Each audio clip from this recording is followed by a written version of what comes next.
1000 రూపాయలకు వచ్చేది ఇప్పుడు 5000 రూపాయలు అవుతుంది లోడ్. ఇసుక సామాన్యుడు ఒక ఇల్లు కట్టుకోవాలంటే చాలా కష్టంగా ఉంది. అలాగే నిత్యావసర వస్తువులు ఉప్పులు నూనెలు ఆయిల్ పెట్రోలు డీజిల్ ఇవన్నీ విపరీతంగా పెరిగిపోయాయి. సామాన్య ప్రజలు మధ్యతరగతి ప్రజలు జీవన విధానం చాలా కష్టంగా ఉంది. తర్వాత అవినీతి అనేది ఎక్కువైపోయింది.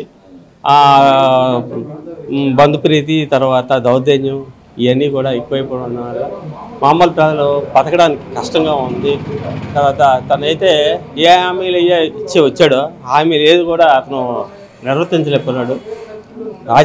రాజధాని అయితేనేమి, తర్వాత మద్యపాన నిషేధం అయితేనేమి, తర్వాత ప్రత్యేక హోదా అయితేనేమి ఇవేమి కూడా అతను సరిగ్గా అమలు చేయలేకపోయినాడు. కాబట్టి ప్రభుత్వ విధానం పూర్తిగా ఫెయిల్ అయ్యింది. జగన్మోహన్ రెడ్డి గారు ఈ ప్రభుత్వాన్ని పరిపాలించడానికి ఆయనకి అంత అర్హత అనేది లేదు. అంత కాబట్టి ప్రజలు అనేది ఈ విషయాన్ని గ్రహించుకొని రానున్న కాలంలోన చంద్రబాబు నాయుడు గారికి మద్దతు ఇచ్చి ప్రజలు అనేది ఈ ఇబ్బందులన్నీ తొలగించుకొని సరైన పాలన అందించడానికి సహకరించాలి. ఇప్పుడు పాదయాత్ర బాధ టాపిక్లో ఆయన ఏదైతే నినాదంతో అధికారంలోకి వచ్చాడో హామీలన్నీ తొంగలో తొక్కి దేన్ని సరిగ్గా సక్రమంగా అమలు చేయలేకపోయినాడు. ఆ నిత్యావసర వస్తువులని పెట్రోలు డీజిల్ ఇవన్నీ కంట్రోల్ చేస్తానని చెప్పి ఈ మనిషి ఈరోజు ఒక్క వస్తువు కూడా కంట్రోల్ చేయలేక అన్నిటి కూడా విపరీతం రేట్లు పెరిగిపోయి పెట్రోలు డీజిల్ విపరీతం రేట్లు పెరిగిపోయి నిత్యావసర వస్తువులు పెరిగిపోయి అలాగా సామాన్యుడు మధ్యతరగతి ప్రజలు చాలా బతకడం చాలా కష్టమైన పరిస్థితిలో ఈరోజు జీవనం కొనసాగిస్తున్నారు. ఆయన ఇచ్చిన హామీలను అయితే ఏవైతే నిలబెట్టుకోలేకపోయినాడు. అతని ప్రభుత్వ పరిపాలనలో విఫలమయ్యాడు. ఈ అసమర్థ పాలనని మనం త్వరలో ఇచ్చేసి ఒక సరైన నాయకుడిని ఎంచుకోవాల్సిన అవసరం మనకి ఇప్పుడు వచ్చింది. ఒక్క ఛాన్స్ అని చెప్పి ఒక ఛాన్స్కి వచ్చి పూర్తిగా రాష్ట్రాన్ని నెట్టేట్లో ముంచాడు. ఒక ఛాన్స్ అంటూ గత 25-20 సంవత్సరాలకు వెనక్కి తీసుకెళ్ళిపోయాడు రాష్ట్రాన్ని. విపరీతమైన అప్పులు చేసుకుని రాష్ట్రం ముందుకెళ్లే పరిస్థితి అయితే లేదు. దాన్ని ప్రజలు గ్రహించి ఆలోచించవలసిందిగా నేను రాష్ట్ర అభివృద్ధి చెందాలంటే ఈ విధంగా ఇప్పుడున్న పరిస్థితులకి రాష్ట్రం ముందుకు పోవాలంటే ఒక సమర్థవంతమైన నాయకత్వం కావాలి. ఒక సమర్థవంతమైన నాయకుడు, ఒక అనుభవమైన నాయకుడు రాష్ట్రానికి ప్రస్తుత పరిస్థితిలో అవసరం ఉంది. ఈ ప్రస్తుత పరిస్థితిలో ఎవరైతే ఉన్నారో చంద్రబాబు నాయుడు అంత కష్టకాలంలో రాష్ట్రాన్ని కేంద్ర ప్రభుత్వంలో తిరిగి అప్పులతో చెప్పినప్పటికీ కూడా ఒక రాజధాని అయితేనేమి, తర్వాత అన్ని రంగాల్లోనైతేనేమి, తర్వాత ప్రభుత్వ పథకాలు అయితేనేమి అన్నిటినీ అభివృద్ధి చేస్తూ ఒక విధంగా సమపాలన చేస్తూ పరిపాలనను కొనసాగించడం జరిగింది. ఆ రాజధాని అనేది అత్యంతంగా ఉండిపోయింది సగంలోన. దాన్ని పూర్తి చేయాలంటే ఒక సమర్థవంతమైన నాయకత్వం కావాలి. ఒక చంద్రబాబు నాయుడు ఏంటంటే పరిశిష్టమైన నాయకుడు. ఒక రూపాయి కూడా ఖర్చు లేకుండా రాజధాని కోసం 33,000 ఎకరాలు భూమి ప్రజల నుండి సేకరించి ప్రభుత్వ పరంగా ఒక రూపాయి కూడా ఖర్చు పెట్టకుండా చేశాడు. అలాగే టిట్కో ఇల్లు ఎన్నో 5 లక్షలు 6 లక్షల ఇల్లు పూర్తయిపోయిన ఇల్లు కూడా ఈ ప్రభుత్వం అనేది ప్రజలకు అప్పచెప్పకుండా ప్రజాధనాన్ని దుర్యోగం చేస్తూ ప్రజలకి ఇబ్బంది పెట్టిన పరిస్థితి ఉంది. కాబట్టి ప్రజలందరూ ఇప్పుడున్న రానున్న కాలంలో ఆలోచించి రాష్ట్ర భవిష్యత్తుని ఆలోచించుకొని మీ పిల్లల తరగతి భవిష్యత్తుని మన పిల్లల భవిష్యత్తుని ఆలోచించుకొని ఒక సమర్థవంత నాయకత్వం ఎన్నుకోవాలంటే చంద్రబాబు నాయుడు లాంటి నాయకుడు మళ్ళీ రావాలి. కాబట్టి చంద్రబాబు నాయుడిని మనం సపోర్ట్ చేయాలి.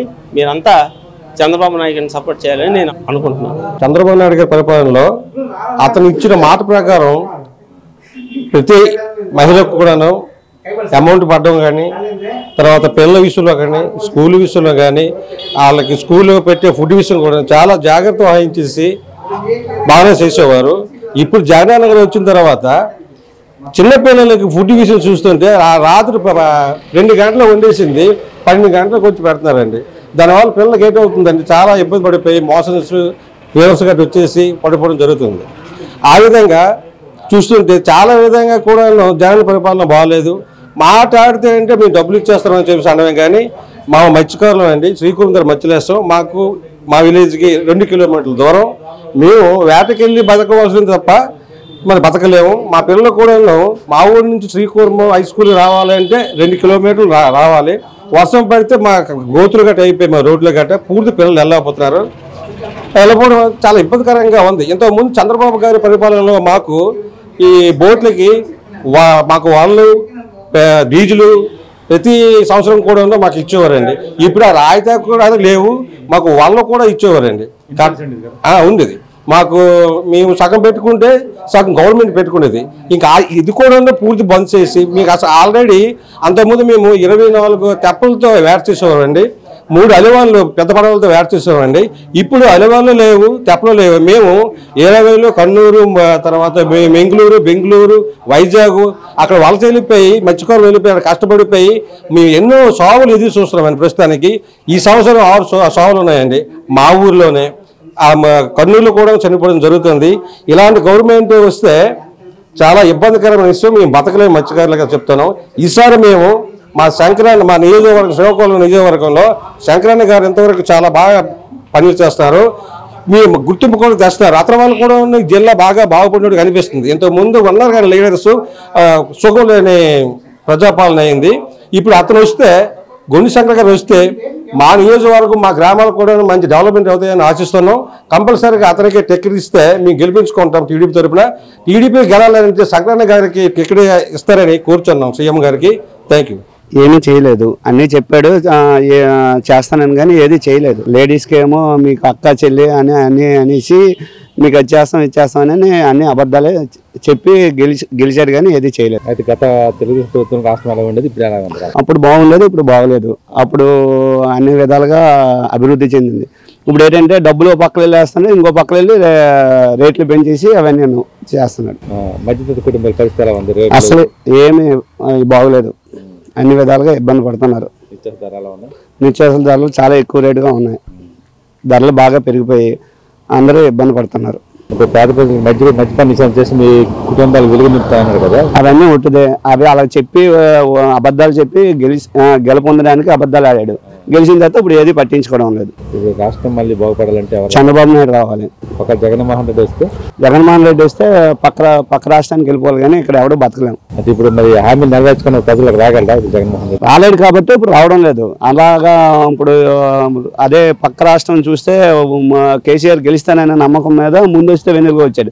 ఇప్పుడు ఎన్నికలు ఎప్పుడు పెడదామా అని కూడా ఆ భ్రమలో ఉన్నాడు. అంటే ఇప్పుడు రాబోయే ఎన్నికల్లో ఫలితాలు ఎలా ఉంటాయి? ఎట్టి పరిస్థితిలో చంద్రబాబు నాయుడు గెలుస్తాడు. ఇప్పుడు జనసేన పుట్టుకొచ్చింది కదా టీడీపీకి, బలమే అనుకూలంగా ఉంటుంది. అనుకూలంగా ఉంటుంది. ఏది ఏమైనా జగన్మోహన్ రెడ్డి మరి రానివ్వరు. రాష్ట్రం బాగుపడదా టీడీపీ రావాలి? టీడీపీ రావాలి.